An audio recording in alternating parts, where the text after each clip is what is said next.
Please be seated. Thank you, Christine, and good afternoon, everyone. I'm Sunil Kumar, Provost of Johns Hopkins University. I have the privilege to welcome you to today's hooding ceremony, and I have the honor to be among the first to publicly congratulate our 2018 PhD candidates. Please join me in giving a round of applause to this distinguished group.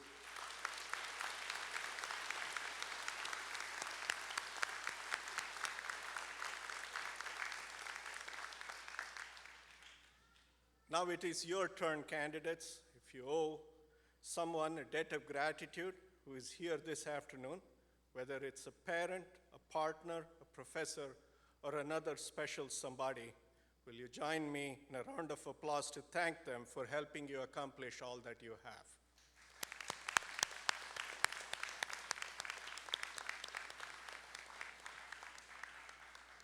As doctoral students, you have spent the last few years thinking about the subtle, the complex, and the profound. So why do we insist on ending that experience with a ceremony that seems to consist of meaningless ritual? One can ask the question, shouldn't we simply scoff at the superficiality of all that's about to transpire? I would answer in the negative. In many such ceremonies, a ritual sentence is uttered. Welcome to this ancient and honorable company of scholars. The use of the phrase honorable company suggests the guilds of England. As with any guild, the scholars must have a code of conduct that distinguishes them from those who do not belong in the guild. For me, the code of a scholar is simple: to pursue an object of study until one truly understands. This is the code that you're promising to uphold by accepting your degree at commencement on Thursday. It is not an easy code to uphold. In many future endeavors, you will find yourself as the person who knows the most about your object of study. So if you were to stop short of true understanding, no one else will know, but you will. Today's ceremony is intended to make explicit and affirm in your mind that as long as you know that you haven't fully understood, you must continue to study. By wearing the hood, you promise to uphold this code. Your transition from PhD candidate to PhD recipient is nearly finished, but I hope your relationship with Johns Hopkins University is not. You're part of the Johns Hopkins family now and forever, and I urge you to stay connected. You never know how you might be able to contribute, how you might be able to make possible for someone else what you're commemorating and celebrating today. George Peabody, who established what is now our Peabody Library more than 150 years ago, called education a debt due from present to future generations. While you're blazing new trails of inquiry, please also remember the obligation you have to scholars who will follow you. We are so very proud of you, and we anticipate with great excitement your future accomplishments, your service to society, and your personal and professional success. Congratulations. It is now my honor to introduce your keynote speaker, one of the world's leading aerospace engineers and a Johns Hopkins alum. Dr. Michael D. Griffin is the Undersecretary of Defense for Research and Engineering at the U.S. Department of Defense after having been confirmed by the U.S. Senate in February 2018. As the department's Chief Technology Officer, he's responsible for research, development, and prototyping activities across the DoD. Prior to his current role, Dr. Griffin was the Chairman and Chief Executive Officer of the Schaefer Corporation, a technology company that provides products and services for the national security sector. He has held many high-profile positions throughout his distinguished career, including serving as the Deputy for Technology at the Strategic Defense Initiative Organization, as well as the Space Department Head at Johns Hopkins University's Applied Physics Lab. and as NASA's 11th administrator from 2005 to 2009. Dr. Griffin holds count seven academic degrees, two of which are from Johns Hopkins, a bachelor's degree in physics and a master's degree in applied physics. He earned his doctorate in aerospace engineering from the University of Maryland. A member of the National Academy of Engineering and the International Academy of Astronautics, Dr. Griffin is the recipient of many honors and awards, including the Distinguished Public Service Medal, the Defense Department's highest award conferred to a non-government employee. Please join me in welcoming Dr. Michael Griffin to the podium.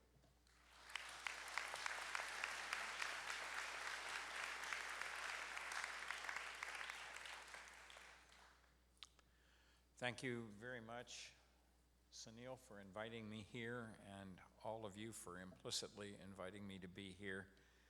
I will not greatly lengthen your day, but having been offered the opportunity to make a few keynote remarks, I will try to make ones that I hope you will remember. First of all, if I go back more than 40 years, I can remember being where you are, and as can all of us, maybe most of the crowd here will not have to go back more than 40 years, but they will remember. And there is a profound sense of accomplishment to reach the point where you have this goal behind you. It is the most difficult educational goal you can set for yourself. It requires both capability and persistence for a great deal of time, and always through a great deal of trouble. So you should feel proud of yourselves. I hope that you do. You should take a moment to enjoy it. You have reached an educational goal that fewer than 2% of people in America ever reach, and a much, much smaller percentage of the worldwide population. You are very fortunate to be in a place at a time when it's possible at all, but we are fortunate that you have taken advantage of that opportunity and pursued it to its conclusion. The progress of the next generation and the generations after that depend upon educating our people, as many of them as possible, to the greatest extent that they themselves can accommodate. Only in that way can we maintain a free society. Former astronaut and senator and much missed friend of mine, John Glenn, regularly said in his speeches that the United States owed its advance in the world, in his view, to two things. One was basic research, a dedication of academia to basic research, and free public education. Your education at Johns Hopkins University has not been free, but much of the education that got most of you here was free, and I think that Senator Glenn had a strong point. I repeat it as often as I'm able. So you should feel proud of yourselves, and I hope that you do. As the Chancellor has, the Provost has just said, in all likelihood, you are right now at the peak of your expertise, and you are, in all likelihood, right now, the world's leading expert, and certainly one of a very few leading experts in whatever your field of endeavor is. You may find that some of that expertise wanes in the future as you take on new duties, but enjoy it right now. Let me urge you, however, to think of the fact that your career is quite likely to last for maybe as much as twice as long as the age that you are now. I turned 69 this year. I finished my doctorate when I was 27. I will tell you frankly that I could not have imagined the career pathways that my education opened up to me.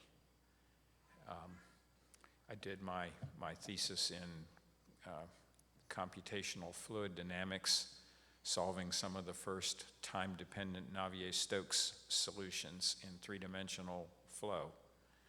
A few of you out there in the audience will know what that means, and the rest won't care. I could not have imagined the doors that were opened to me as a result of demonstrating that I could do at least one thing well. When you reach the level of earning a PhD, you've demonstrated that you know how to learn things that not only you did not know, but that were not known, in all likelihood. You can bring that capability to bear across the length of your career in a variety of ways. You may choose to continue to specialize in the discipline in which you have obtained your education, and by the time you reach my age and the ages of many of us here, you will become truly the world's leading expert in that area which you chose to make your own. This is the manner in which Nobel Prize winners come about, and others who receive very, very high recognitions of their accomplishment. Or you may choose to take the skills and experience you have gained here and use it to broaden out your knowledge across a much wider span. You may choose to contribute in public service. You may choose to found a company, or if you're lucky, maybe more than one company. I have friends in Silicon Valley who characterize themselves as serial entrepreneurs. You may choose to do a lot with your education. You may, in fact, choose never to touch your thesis topic again, and to go on from there to fields entirely unrelated to what you've done for the last several years, because you have proven to yourself, to this institution, and to many others that you have learned how to learn. And you can apply those skills in a variety of areas where they are very needful. I would not have imagined myself at your time of life of becoming, and not for the first time, a high Defense Department official for the United States. I sometimes joke with my friends that my job is to keep you safe while you have your culture wars, because in most countries of the world, differences of political and cultural opinion are not allowed. We live in a country where it is not only allowed but defended. I would not have envisioned that as my future, but it has become so. So I would urge you to think at this time in your life, while you have the opportunity to do it, about whether you wish to pursue to the ends of the earth the most knowledge you can acquire in your chosen field of expertise, or whether you choose to view your expertise more broadly and look out across the landscape of what possibilities might await you. There is no correct path. This is not a practice life. You do not get a warning that comes over the radio that says, had this been a real life, you would have been given instructions on where to go and what to do. This is the only life you get, and I would urge you to think at this particular time, when you are finishing up a major goal that very few people ever reach, to think about where you'd like to go and where you'd like to, where the education you have attained might take you. I would urge you also, while being justifiably proud of what you have accomplished, not to be too proud of what you've accomplished. I will tell you a story that I remember from almost 40 years ago, from an experience that I had.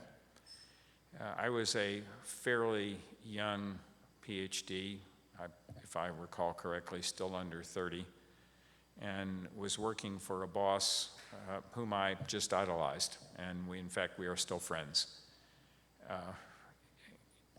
He was extraordinarily capable. I learned much from him, and I often wondered why he had not gone on to attain a PhD. So one day, as life would happen, he was notified that, in fact, this institution, the Johns Hopkins University, was conferring upon him, an honorary doctorate for work he had done in radiation cross-section calculations for cancer patients. So he was being awarded an honorary doctorate by the medical school of this university, than whom there are very few medical institutions comparable and none better. It was quite an honor. So I said to him, and this was a guy that I liked and looked up to, and I said, "Gee, Dave, that's really great. That will make up for that will help to make up for your not having a PhD." And he looked at me and said, "Mike," he said, you're very young, and I want to make sure that you understand this." He said, "When they confer upon you an earned doctorate, it is at least with the hope and with many crossed fingers that you will one day accomplish something." He said, "The issue is always in doubt." He said, "When they confer upon you an honorary doctorate, it is a demonstration that you have."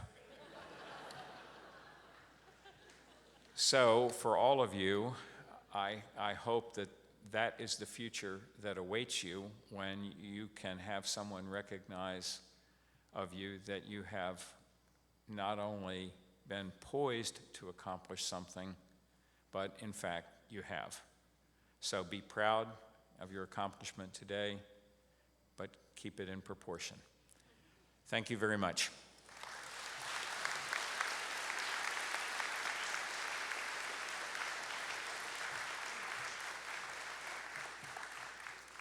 Thank you so much, Dr. Griffin, for sharing your experience and your insights with us, and a few chuckles too. Good afternoon, I'm Beverly Wendland. I'm the James B. Knapp Dean of the Krieger School of Arts and Sciences, and I am so pleased to welcome families, friends, colleagues, and most of all, our doctoral degree recipients to our celebration today. And what a celebration this is. We are recognizing in a special way the culmination of time spent in the lab, the library, in the field, the satisfaction of a research problem solved, discoveries made, and new questions broached, the revelation of untold history, the sharing of new stories, and the engagement in lively and provocative conversation with the greater academic research community. We are also acknowledging the sacrifices made while you glued yourselves to the computer to write up reports and chapters and analyses. And a heads up to those of you continuing on to academic positions, this continues. And I think I speak for all assembled here that we share our profound respect and for your commitment to seeing this endeavor through to its beautiful conclusion. Doctoral degrees can be both a labor of love and loathing, but they are an intellectual journey that few take, and the rewards of the mind and of the spirit are many. Today, we also celebrate the devoted faculty members who have advised you and mentored you along the way. The professors who always had 5 minutes, who recommended a source that led you to an aha moment, who asked the right question, and who encouraged you throughout. Thank you for accompanying our students throughout this process. And finally, I extend my thanks to your families and friends. Even if, as in my own family's case, they didn't always understand the nuances of your research, their patience and support was crucial to completion of this degree. In no small measure, your success is their success as well. When your doctoral degrees are conferred, we send you off into the world as representatives and alumni of Johns Hopkins University. And as such, you will be looked to as experts in your field, be it chemistry or economics, sociology or literature, history or physics. I have confidence that you will represent the Johns Hopkins community well. And as you head out onto exciting new paths in your lives, know that you will make a difference in the world. Congratulations. We are all so proud of your achievements.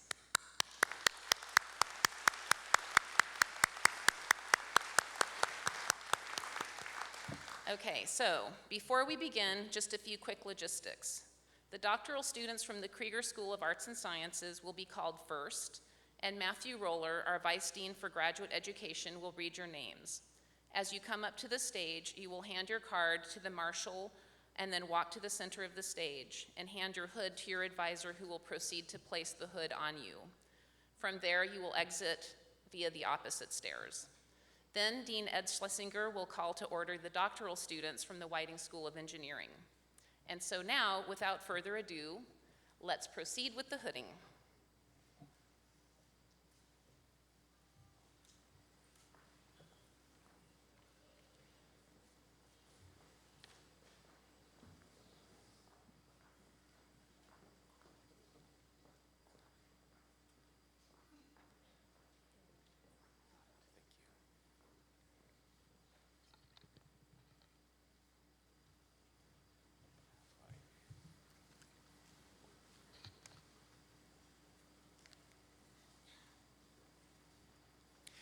From the Department of Biology and the Krieger School of Arts and Sciences, Caitlin Davis, hooded by Professor John Patton.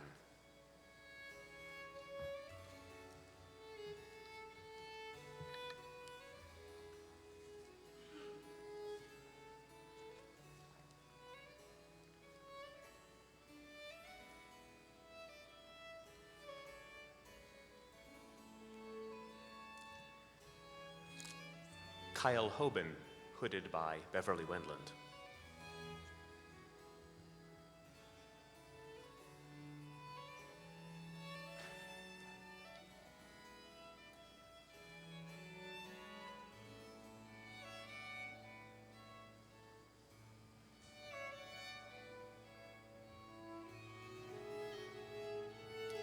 From the Department of Biophysics, Ashley Plummer, hooded by Karen Fleming.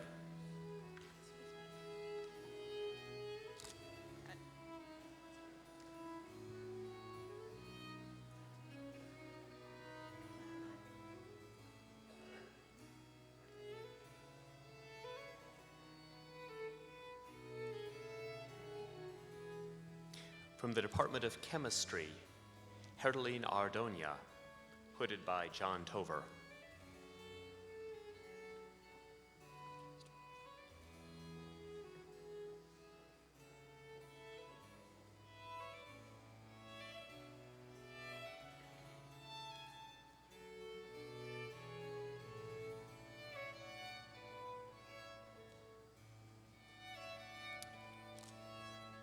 Sagar Nurian, hooded by John Toscano.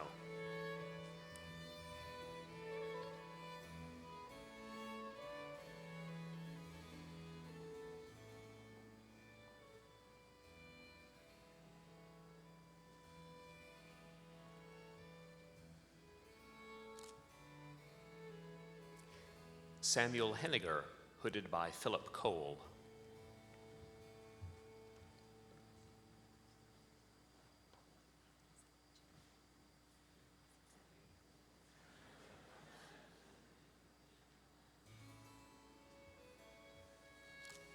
Jennifer Morey, hooded by Tyrell McQueen.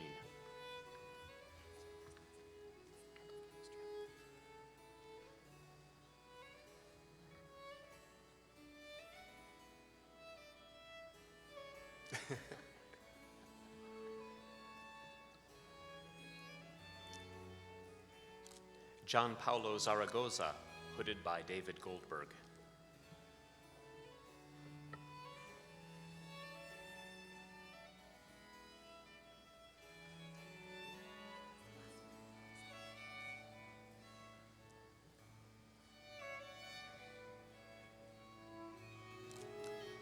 From the Department of Cognitive Science, Eleanor Shodroff, hooded by Colin Wilson.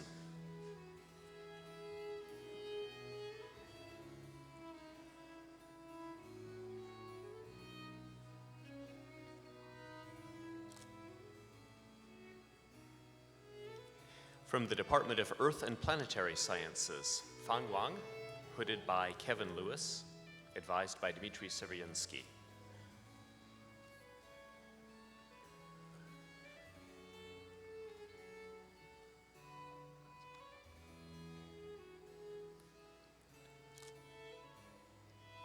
Ashwan Ramudu, hooded by Anand Gnandezikan.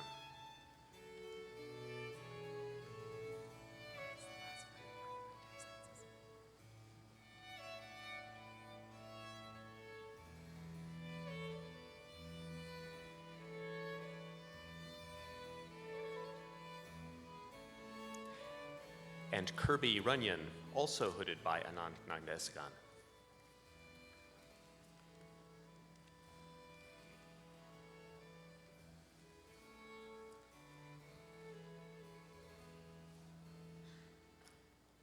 From the Department of Economics, Alana Bjorklund Young, hooded by Robert Moffat.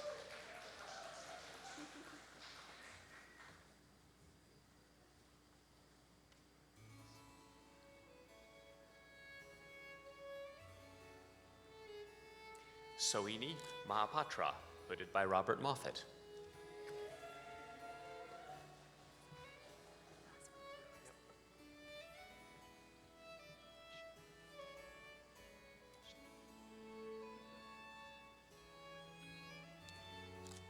Xin Yi, advised by Yingyao Hu.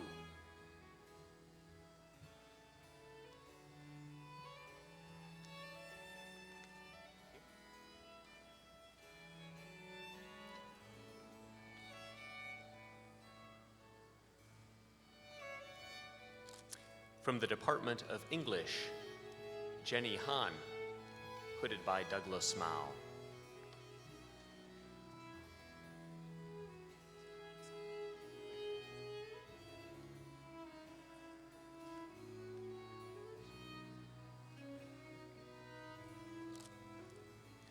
Christopher Westcott, hooded by Christopher Nealon.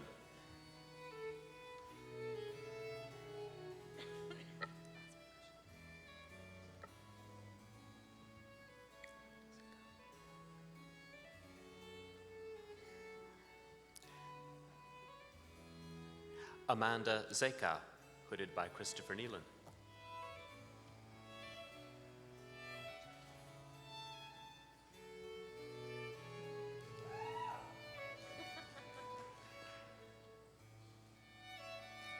From the Department of German and Romance Languages and Literatures, Catherine Hacklin, hooded by Jacques Neff.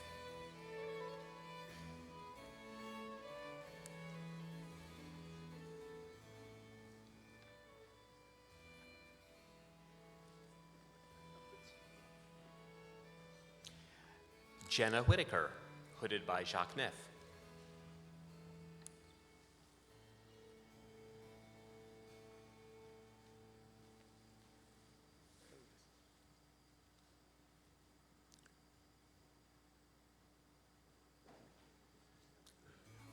Marcos Perez, hooded by Eduardo Gonzalez.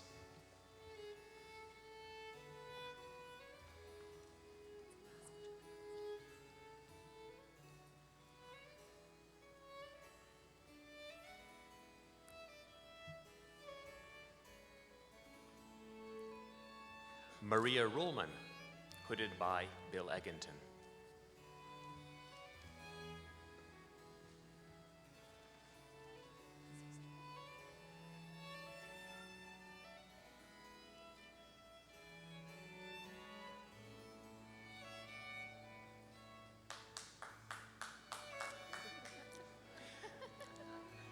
From the Department of History, Neil Weyer, hooded by Gabrielle Spiegel.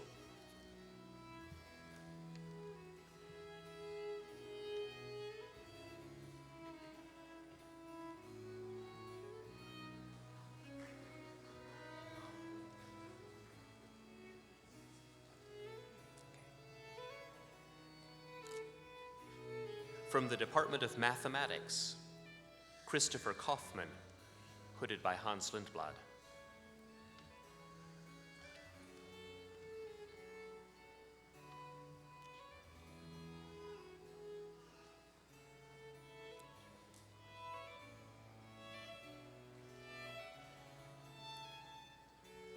Shengwen Wang, hooded by Jacob Bernstein.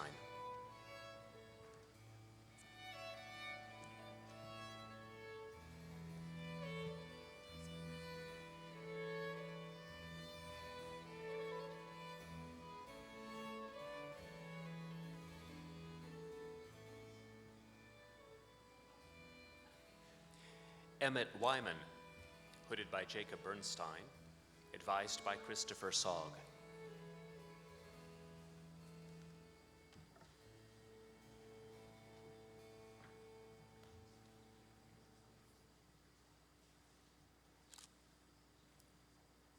From the Department of Near Eastern Studies, Karen Maggie Bryson, hooded by Betsy Bryan.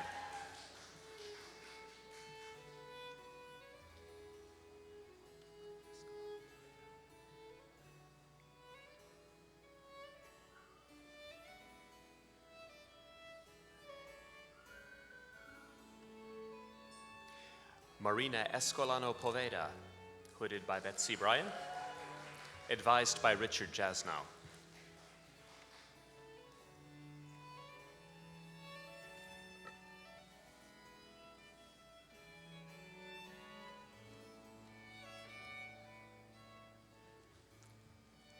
Erin Gwynn Villarreal, hooded by Kyle McCarter.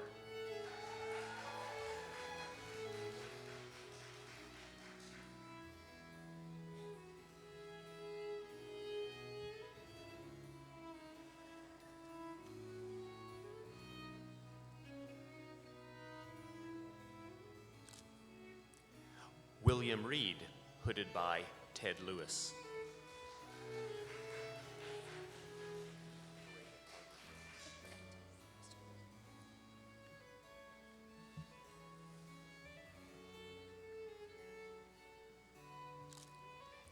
Jennifer Swarida, hooded by Glenn Schwartz, not in a Harvard robe.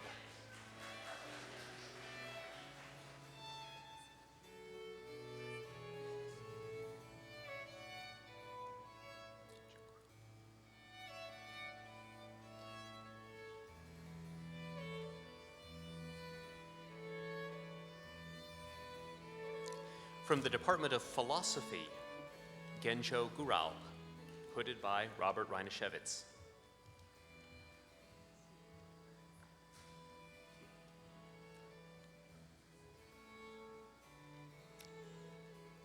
Congratulations.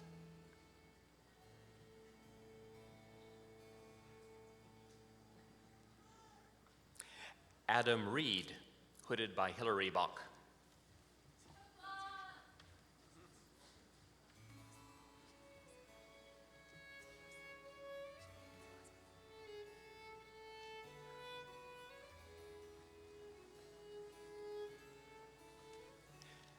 Joseph Simpson, hooded by Michael Williams.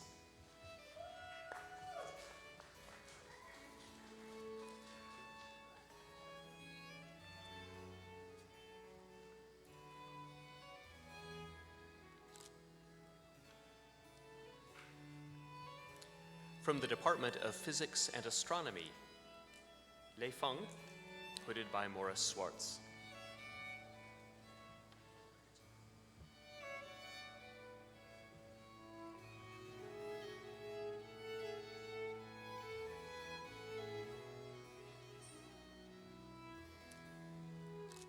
Omnarayani Nayak, hooded by Margaret Meixner.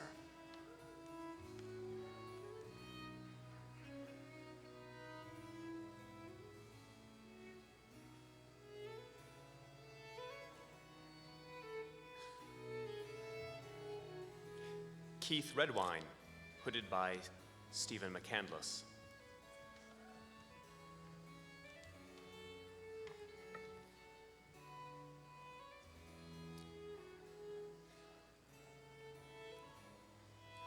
Michael Valentine, hooded by Natalia Drichko.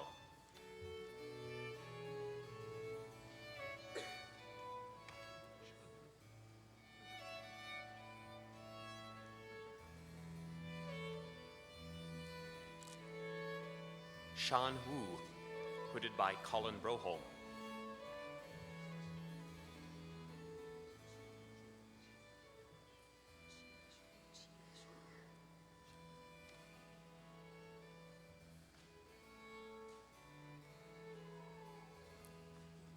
Shilei Shu, hooded by Charles Bennett.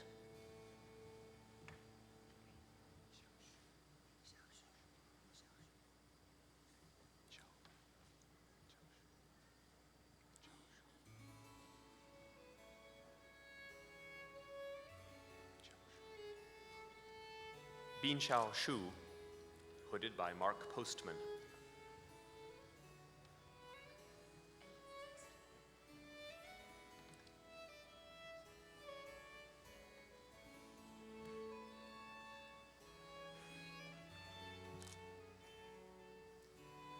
San Yo, hooded by Andre Gritzon.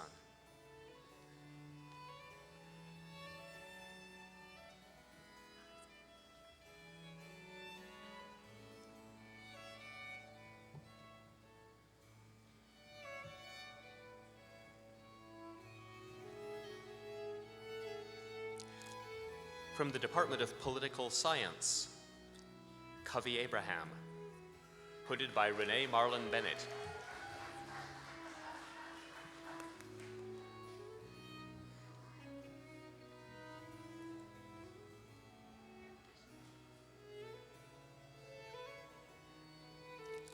Yonatan Abramson, hooded by Renee Marlin Bennett, advised by Daniel Dudney.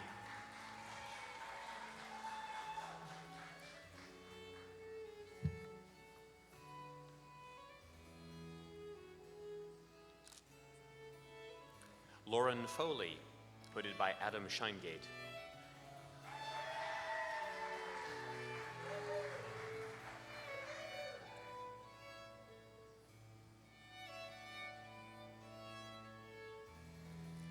Christopher Forster Smith, advised by P.J. Brandisi and William Connolly, hooded by Adam Scheingate.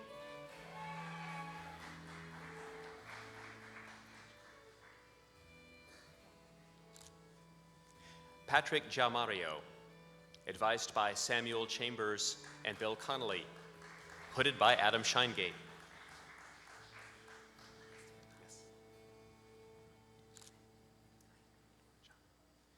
Shunman Zhang, advised by Aaron Chung, hooded by Adam Scheingate.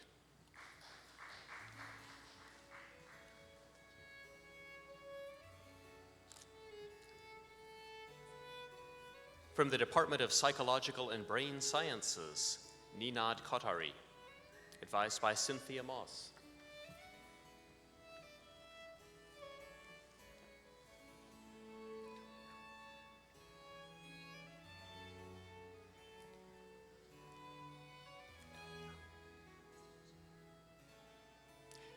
Fei Tong Yang, advised by Jonathan Flombaum.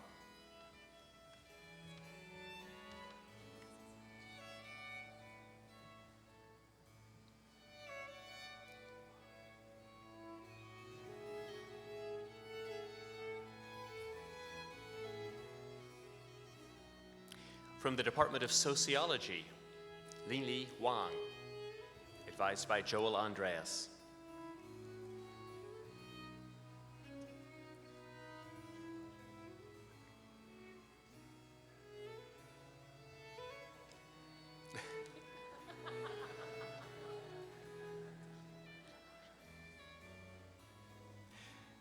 And Xiaohua Zhan, advised by Joel Andreas.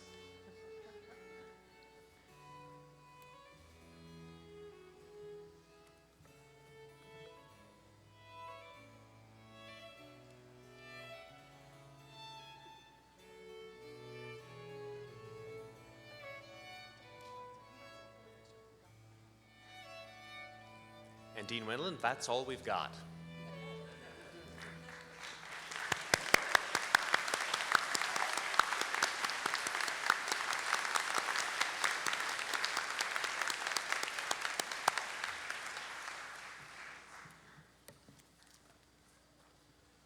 Thank you. My name is Ed Schlesinger. I'm the Benjamin T. Rome Dean of the Whiting School of Engineering. Thank you, Sunil, and thank you, Michael, for your comments as well. I'd like to add my welcome to all of you, families, friends, and colleagues, and welcome and congratulations to our doctoral candidates. As has been said before, earning a PhD is in and of itself a remarkable achievement. It's a feat that requires tremendous perseverance, dedication, and passion, and it's an achievement that is defined by transformations.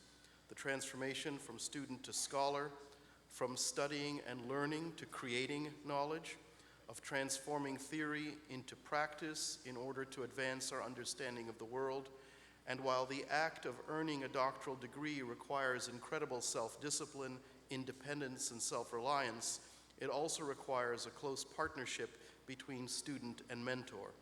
Today's ceremony also acknowledges the contributions of your mentors and celebrates the role they have played throughout your entire experience.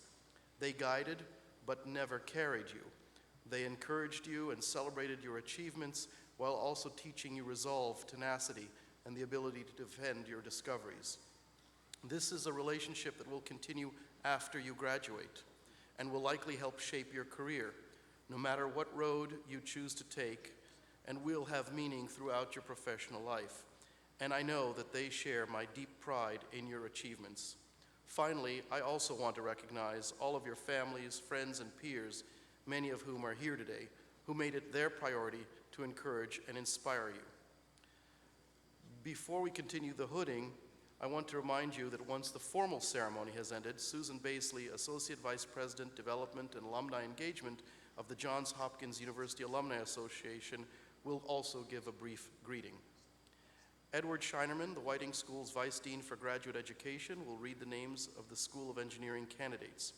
Whiting School doctoral students, as you come up to the stage, please hand your card to the marshal and hand your hood to your advisor, who will place the hood on you, and from there you will exit via the opposite stairs, pretty much the way the Krieger doctoral students did. And now let us proceed with the hooding. Thank you, Ed. Before I begin, just a reminder that we'd like everyone to remain until Zhu Yu has been hooded. Thank you.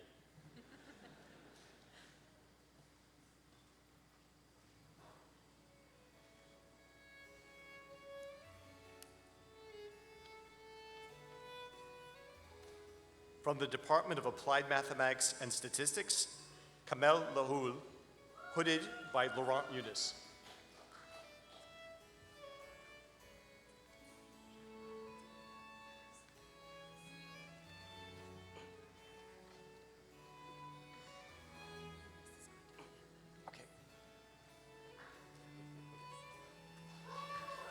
Rinzai Tang, hooded by Laurent Yunis.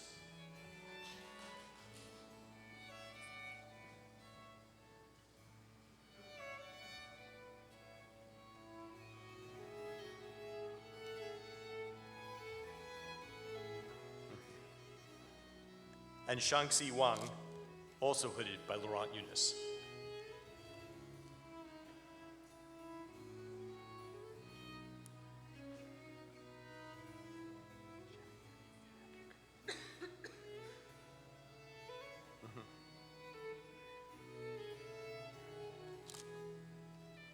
From the Department of Chemical and Biomolecular Engineering, Daniel Lewis, hooded by Sharon Gerecht.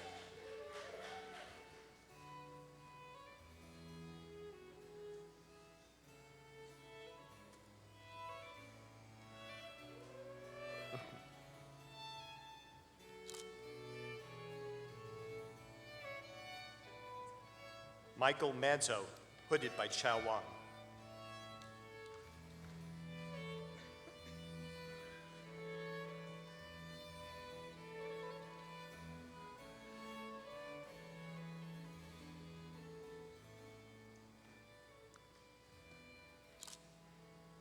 Nick Marzi, hooded by Jeff Gray.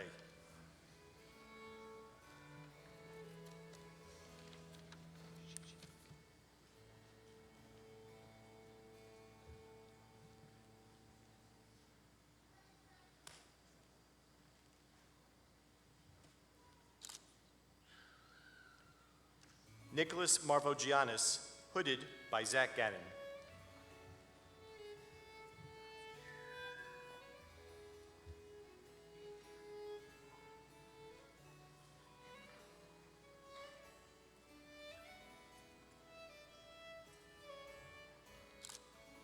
Nash Rockman, hooded by Sean Sun.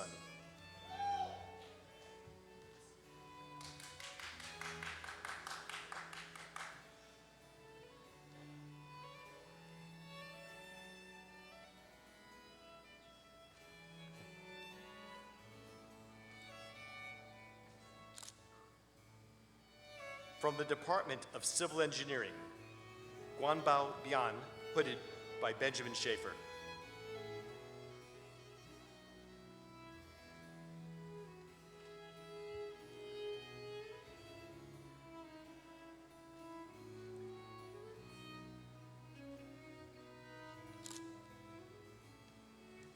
Davida Fradamico, hooded by Ben Schaefer.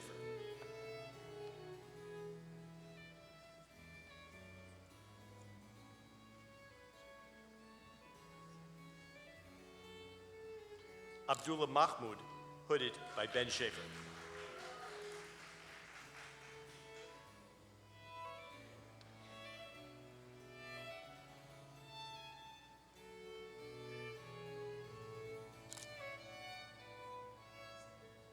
Josephine Karstensen, hooded by Jamie Guest.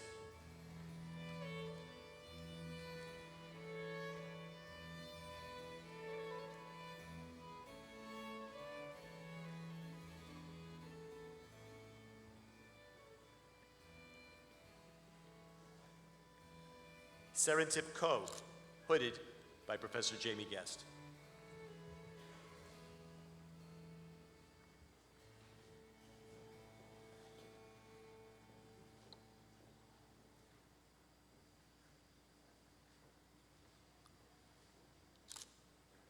Wei Zhang, hooded by Swali Siddiqui.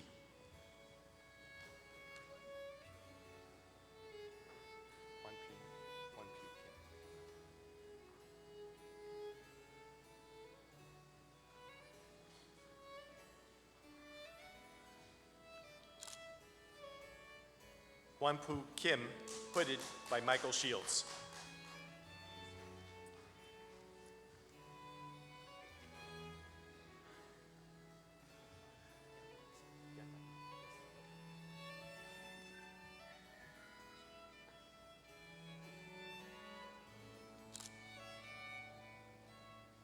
Reza Yagma'i, hooded by Somnath Ghosh.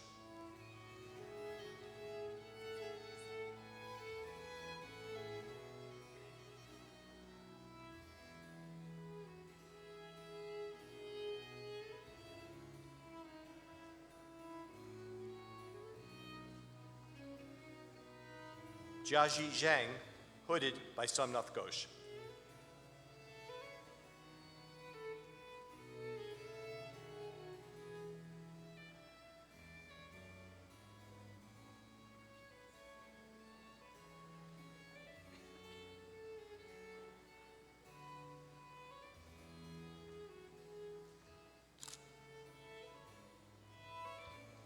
From the Department of Computer Science, Stephen Butcher, hooded by John Shepard.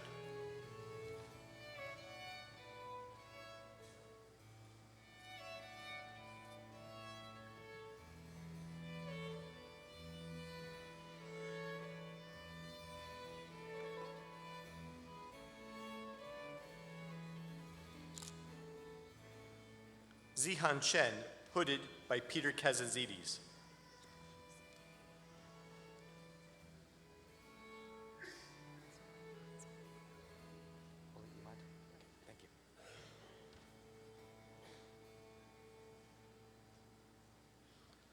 Haicheng Zhang, hooded by Imad Bakhtar.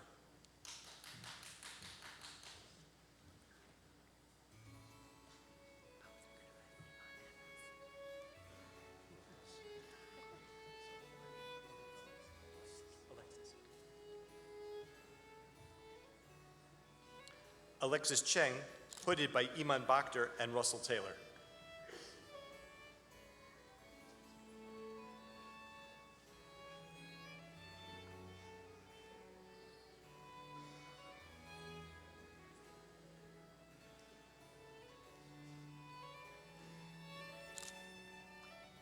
Ayushi Sinha, hooded by Russell Taylor.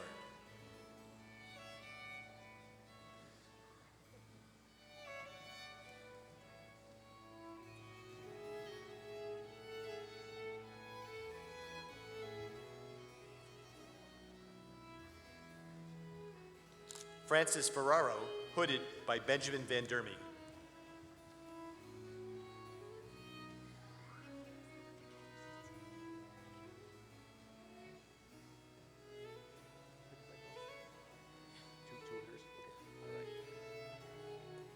Travis Wolf, hooded by Mark Dresdy and Benjamin Van Dermy.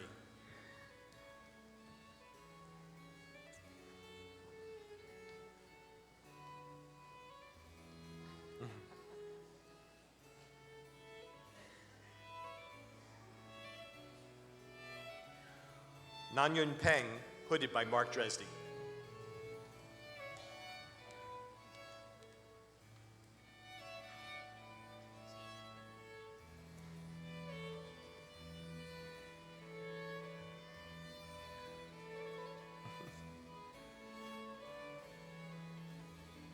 Christina Garman, hooded by Matthew Green.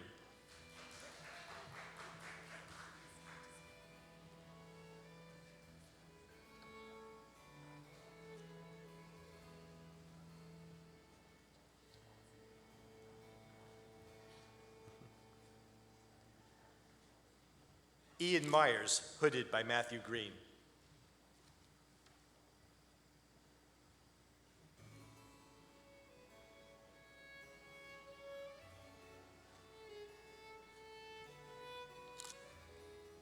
Matthias Lee, hooded by Tamas Budavari.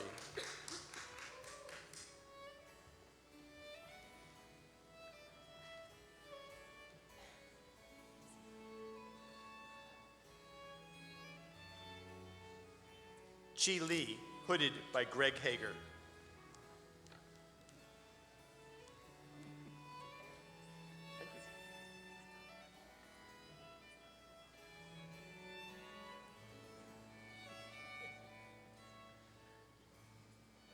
Christopher Paxton, hooded by Greg Hager.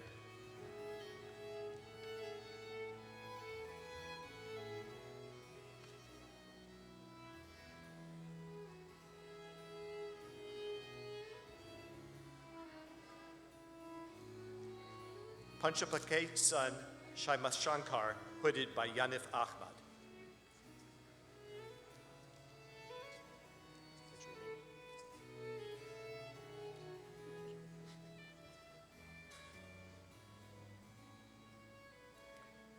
Benjamin Ring, hooded by Yanif Ahmad.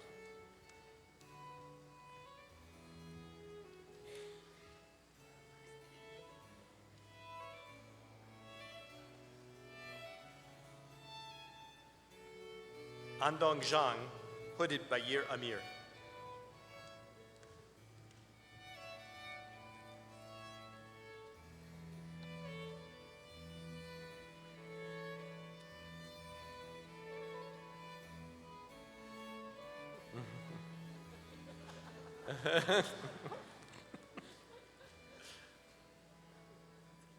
Lin Yang, hooded by Vladimir Braverman.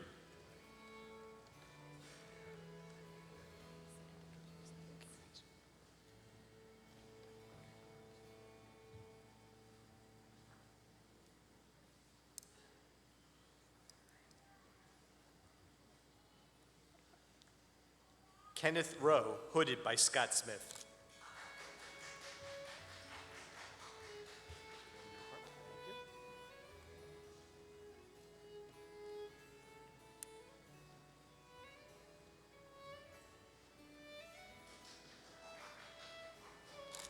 From the Department of Electrical and Computer Engineering, Brian Bosworth, hooded by Mark Foster.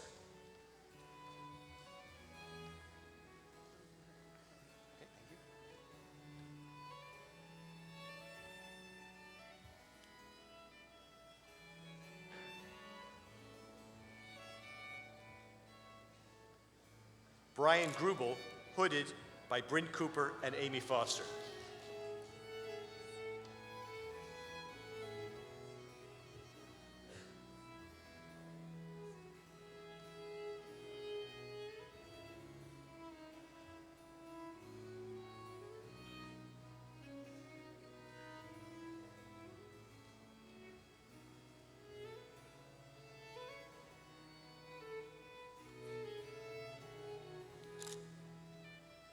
Daniel Mendot, hooded by Andreas Andreu.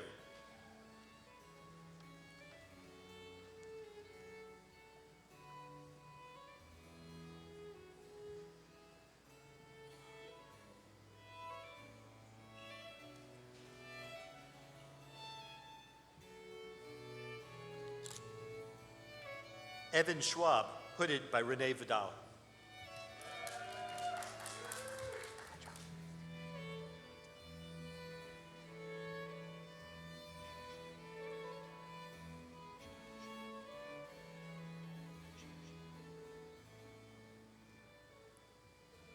Shio Shio Sun, hooded by Track Tran.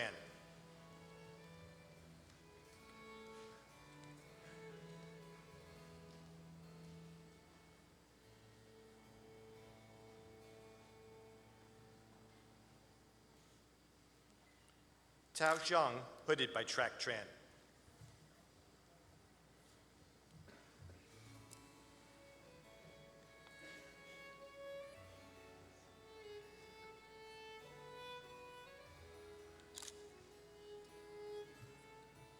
From the Department of Environmental Health and Engineering, Cynthia Bothwell, hooded by Ben Hobbs.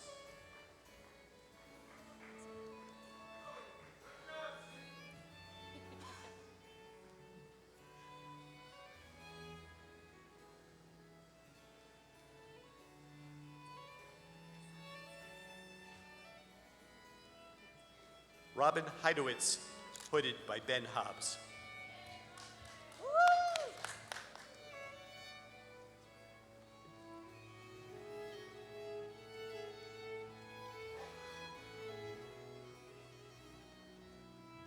Bala Guruduta Samrat Kasina, hooded by Ben Hobbs.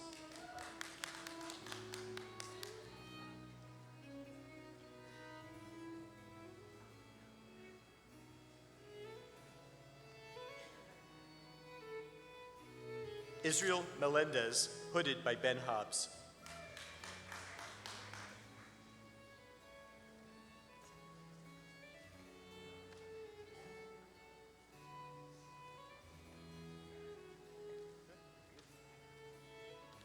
Christopher Kelly, hooded by William Ball.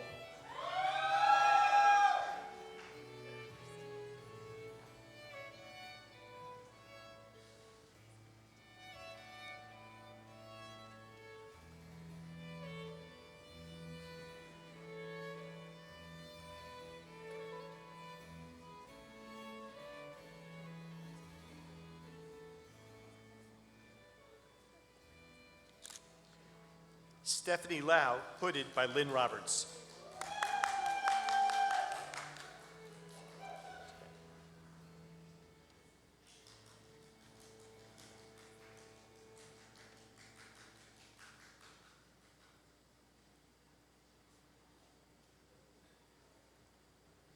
Jitong Liu, hooded by Ed Bauer.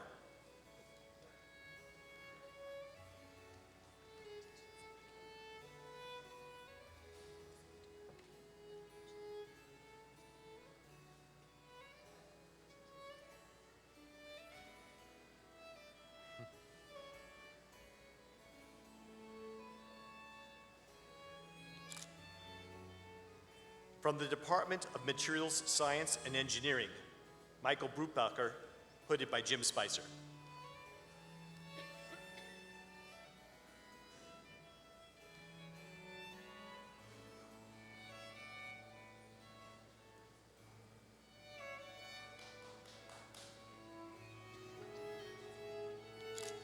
Brady Butler, hooded by Kevin Hemker.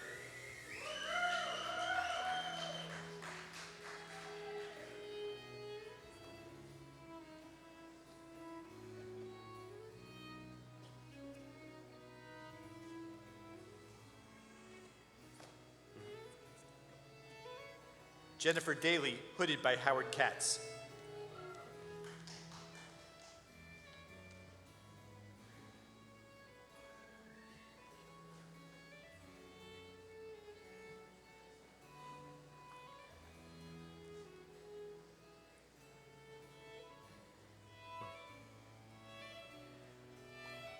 Mariah Catt, hooded by Peter Searson.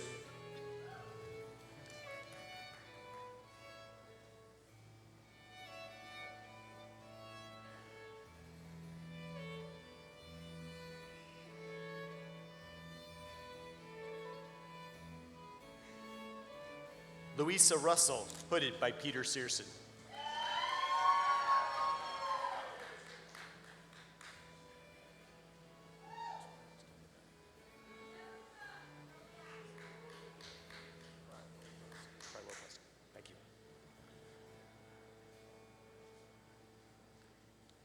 Nicholas Krywopusk, hooded by Todd Huffnagel.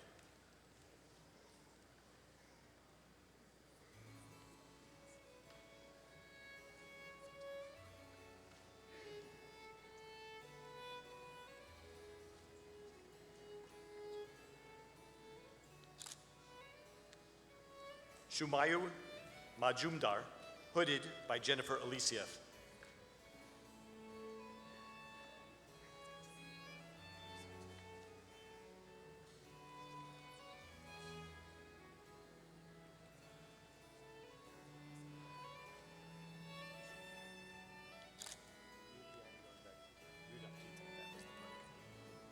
From the Department of Mechanical Engineering, Berk Gonenk, hooded by Yulian Yurdakita.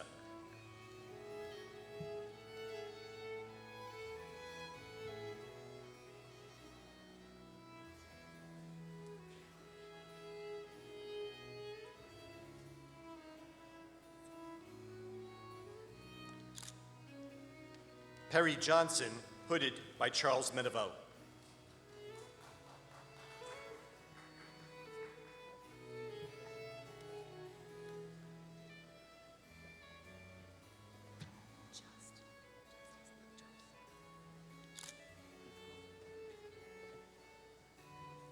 Rajiv Hatwar, hooded by Robert Ivkov.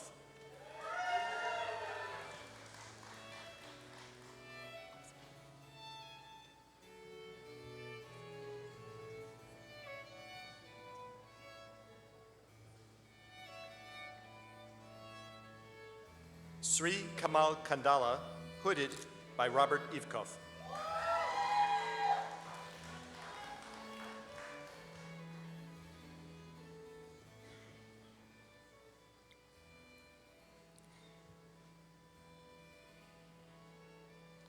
Changhang Jun, hooded by Dan Stoyavici.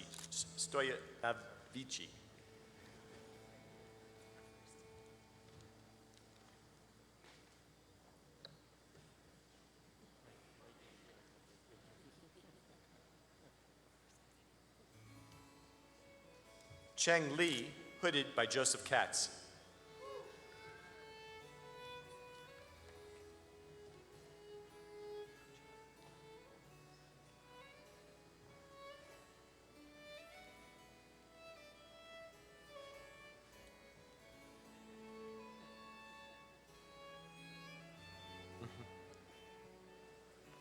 Hangjiang Ling, hooded by Joseph Katz.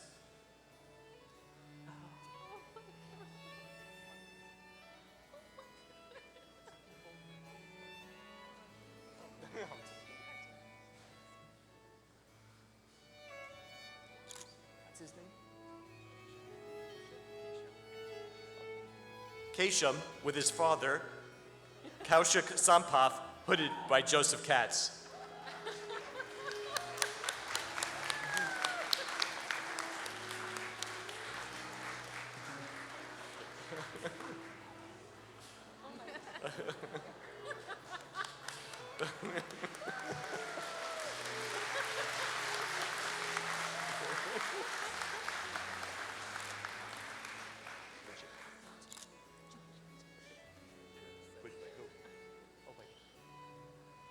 Dan Midget, hooded by Vicky Wen.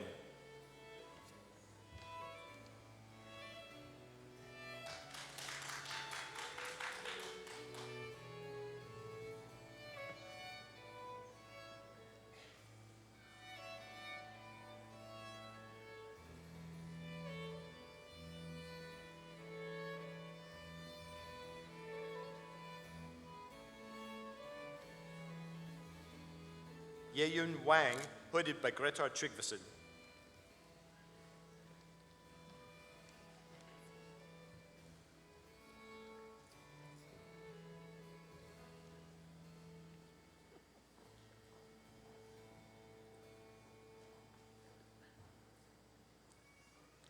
Zhu Yu Zhu, hooded by Rajat Mittal.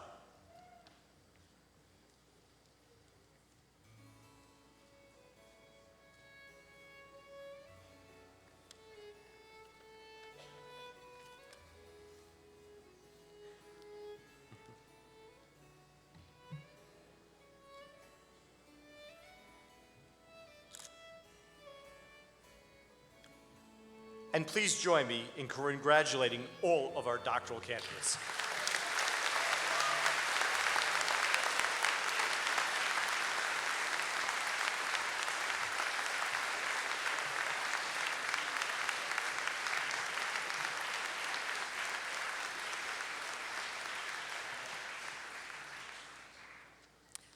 Good afternoon. I'm Susan Baisley. I'm an Associate Vice President with Development and Alumni Relations here at Johns Hopkins University.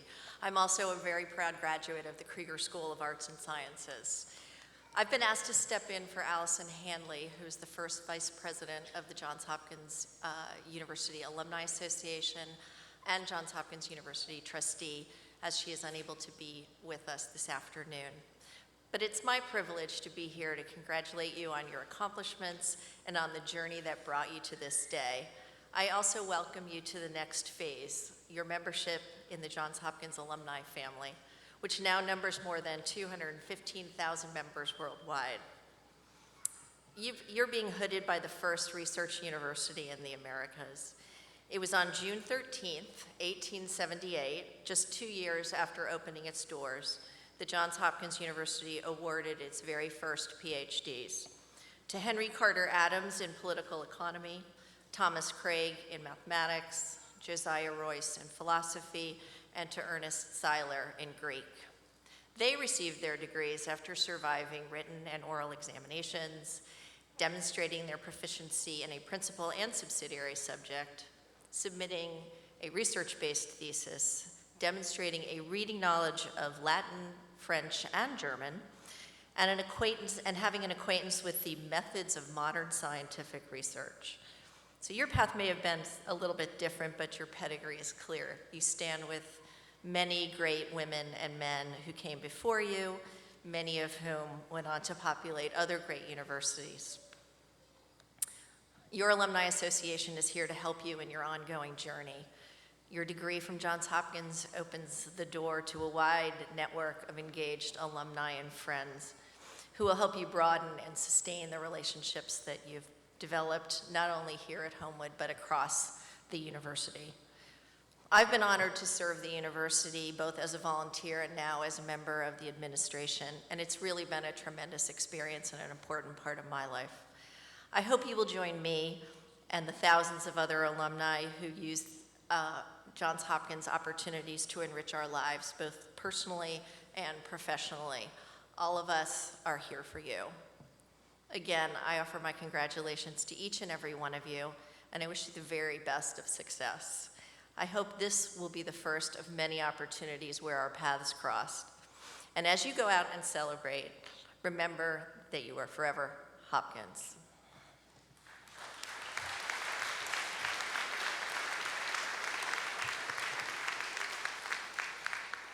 Thank you, Susan. To all of today's guests, thank you for attending. More importantly, for sharing your loved ones with us for the last few years. We greatly appreciate it. And to today's doctoral candidates, I wish you the very best. Continue to make your families, the university, and yourselves proud. Continue to break new ground, create new knowledge, and teach as many as you can to make ours a better, a more just, and enlightened world. Congratulations again. I'm now happy to invite everyone to the reception that will start immediately in the rear of the gymnasium. Audience members, we ask that you please remain in place until the recession has concluded. Volunteers are on hand to direct your path. With this, the ceremony is concluded. Thank you.